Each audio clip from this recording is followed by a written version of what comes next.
አሰላሙ አለይኩም ወራህመቱላሂ ወበረካቱሁ ውድና የተከበራችሁ የቻናል ተከታታዮች እንዴት ናችሁ? ከኔ ጋር አልሐምዱሊላህ ረብል ዓለሚን።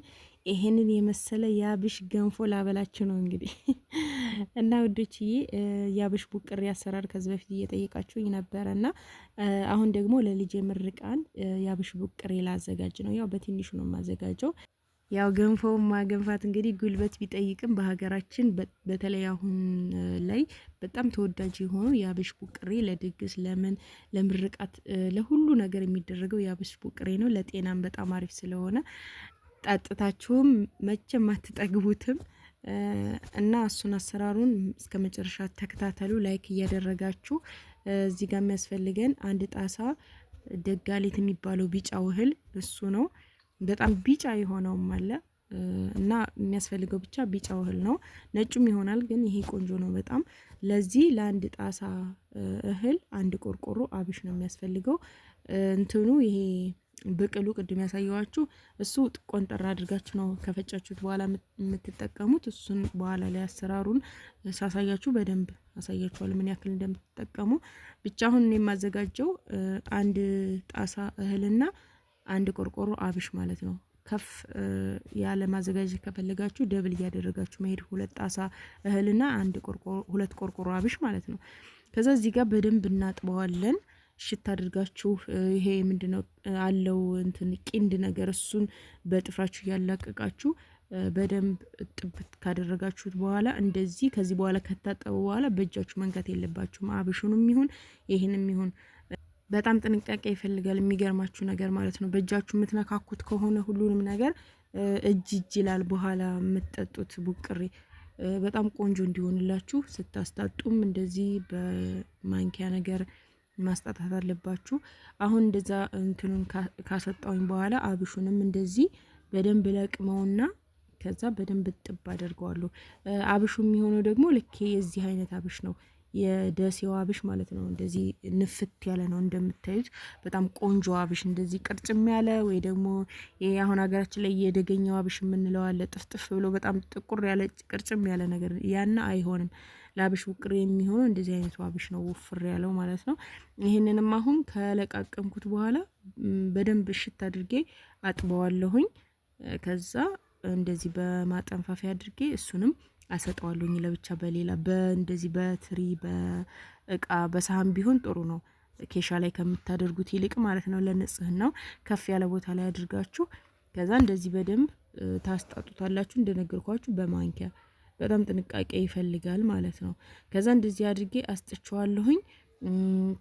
ከደረቀ በኋላ ደግሞ እንቆለዋለን። ሁለቱንም እህሉንም እንቆለዋለን፣ አብሹንም እንቆለዋለን። እዚህ ጋር እህሉን ስትቆሉት አንዳንዱ በጣም ይንጣጣና የሆነ ልክ ድሮ ፋፎ የምንለው ቆሎ አለ አይደል? ልክ እንደዛ ይሆናል። አንዳንዱ ደግሞ ዝም ብሎ ጠሽ ጠሽ ብቻ እያለ አንዳንድ ፍሬ፣ ሌላው ግን በቃ ዝም ብሎ ይቆላል፣ ቀይ ይሆናል። ልክ እንደምታዩት እንደዚህ ቀይ ይሆናል። ከዛ እንደዚህ ቀይ ከሆነላችሁ በኋላ ማውጣት ነው ማለት ነው። በነገራችን ላይ አሁን እየመሸ እየሄድን ማታ እንደዚህ ቆልቻው አዘጋጅቸው አድሬ ነው ጧት ያስፈጨውት ማለት ነው። እና ማታ ምሽት ላይ ስለሆነ ነው ቪዲዮ ትንሽ ጨለም የማለት ባህሪ ያለው። ከዛ እዚህ ጋር አብሹን እየቆላው ነው። አብሹን ደግሞ ልክ ለእንጀራ የምናስገባው አብሽ አለ አይደለ? ቆልተን ቀይ አድርገን በደንብ ቀይ አድርገን ቆልተን የምናስገባው ልክ ለእንጀራ እህል እንደምናስገባው እንደዛ አድርገን መቁላት አለብን። ይሄም እንደምታዩት ቀረብስ አድርገው በጣም ቀይ መሆኑ ያስታውቃችኋል። አንስታችሁ ብትቆርጥሙት ራሱ ልክ እንደ ቆሎ የሚጣፍጥ ሽታው ስትቆሉ እየቆላችሁት ራሱ በጣም ነው የሚጣፍጠው እንትኑ ማለት ነው። ይሄ ደጋሌቱ እና አብሹንም በዚህ መልኩ እንደምታዩት ቀይ አድርጌ ቆልቼ ጨርሻለሁኝ። ከዛ እናቀላቅለዋለን ሁለቱን እንደዚህ ከበረደ በኋላ እንደዚህ አንድ ላይ አቀላቀልኩኝና ወደ ኬሻ ጨመርኩት ስለማስፈጨው ማለት ነው። ወፍጮ ቤት ወስዳችሁ ነው በነገራችን ላይ የምታስፈጩት። ደግሞ ቤታችሁ በምንም አይነት ነገር አይፈጭም። በማሽን ምናልባት ትንሽዬ ከሆነች ልክ እንደኔ በማሽን ልትፈጩ ትችላላችሁ። ከዛ እዚህ ጋር እኔ ወፍጮ መጣሁኝ አስፈጨሁት። ከዛ አስፈጭቼ ከተመለስኩኝ በኋላ እዚህ ጋር ውሃ ጣድኩኝ። ውሃ መጀመሪያ መፍላት አለበት። ባይፈላም ያው የሆነ እንትን አይን እንደ ፉቃት ነገር ሲያወጣ የዛኔ ዱቄታችሁን አስገብታችሁ ታሻላችሁ ማለት ነው። እዚህ ጋር እኔ ውሃው ትንሽ አይን አውጥቶልኛል። ከዛ እጨምረውና እንደዚህ ታገነፋላችሁ ማለት ነው። እንደ ማንኛውም ገንፎ አስገብተን እናገነፋዋለን። ብረት ድስቱ ትንሽ አንሶኛልና ለዛ ነው እንደዚህ ያለው። በሌላ ብረት ድስት ቀንሼ ወደ ስቶቡ ላይ ጣድኩት ማለት ነው። ከዛ በኋላ የቀረውን እዚህ ጋር ውሃ ቀስ እያላችሁ እየጨመራችሁ እያለዘባችሁ ከዛ እያሻችሁ፣ በነገራችን ላይ ቆርጬው ነው እንጂ ቪዲዮውን እየሰራው ስለሆነ በጣም ብዙ ጊዜ ወስዶብኛል። እንደዚህ እያሻችሁ ከዛ ውሃ ጠብ እያደረጋችሁ መቅጠን አለበት። ልክ እንደዚህ ወፍራም ሙቅ አለ አይደለ? ገንፎም እንዳትሉት ትንሽ ቀጠን ብሏል፣ ሙቅም እንዳትሉት ወፈር ብሏል። በዛ መካከል ያለ ነው መሆን ያለበት። በነገራችን ላይ አንድ ሚስጥር ልንገራችሁ፣ ለሰነፍ ሴት አይሆንም በፍጹም። ያው እንዳትሞክሩት ብዬ ነው፣ በኋላ እንዳትነጫነጩ። ከዛ እዚህ ጋር ግማሽ አድርጌ የነበረ ውሃ ከባሊው ውስጥ አጥኜ በደንብ አጥቤ ካጠንኩ በኋላ እዛ ውስጥ ነው የምንዘረግፈው። ከግማሹ ባሊ ውሃ ላይ የተወሰነች ብን እንዳያችሁኝ እንዳደረኩት ብን አደርግበታለሁ። ከዛ እዘረግፈዋለሁ ማለት ነው። ከዛ በደንብ ታማስሉታላችሁ። ውሃው ይበጠብጣል ውሃው ጋር። ከዛ እዚህ ጋር ደግሞ ቅድም የቀነስኩትን ነው እንደገና እዚህ እንትን እያልኩ ያለሁት የቀረኝን ማለት ነው። እንደነገርኳችሁ አልበቃኝም ብረት ድስቱና 2 3 ልታደርጉት ትችላላችሁ። ከዛ በላይ እቃ ካልበቃችሁ፣ ካልሆነ ግን በትልቁ ብረት ድስት ጥዳችሁ አንዴ ግልግል ትላላችሁ። ከዛ እዚህ ጋር ስቶቡ ላይ ጥጄው ነበርና ይሄንን እንደምታዩት መብሰል አለበት። እንደዚህ የተንተከተከ ወዲያው እንደተንተከተከ አይደለም የምታወጡት። ብስል ካለ በኋላ እያማሰላችሁ ከዛ መልሼ ከነበረው ከቅድሙ ውሃ ላይ አሁንም ገለበጥኩት ማለት ነው። በቃ እያመጣችሁ የምትገለብጡት እዚህ ካዘጋጃችሁት ከባሊው ላይ ነው ማለት ነው። መጀመሪያ ባሊውን በደንብ ታጥባላችሁ። ከዛ ታጥናላችሁ። ካጠናችሁ በኋላ ግማሽ ውሃ ታደርጉበትና ከዛ የተወሰነ ብቅል ብን ታደርጉበታላችሁ። ከዛ እየወሰዳችሁ መዘርገፍ ነው ብረት ድስታችሁን። አያችሁት?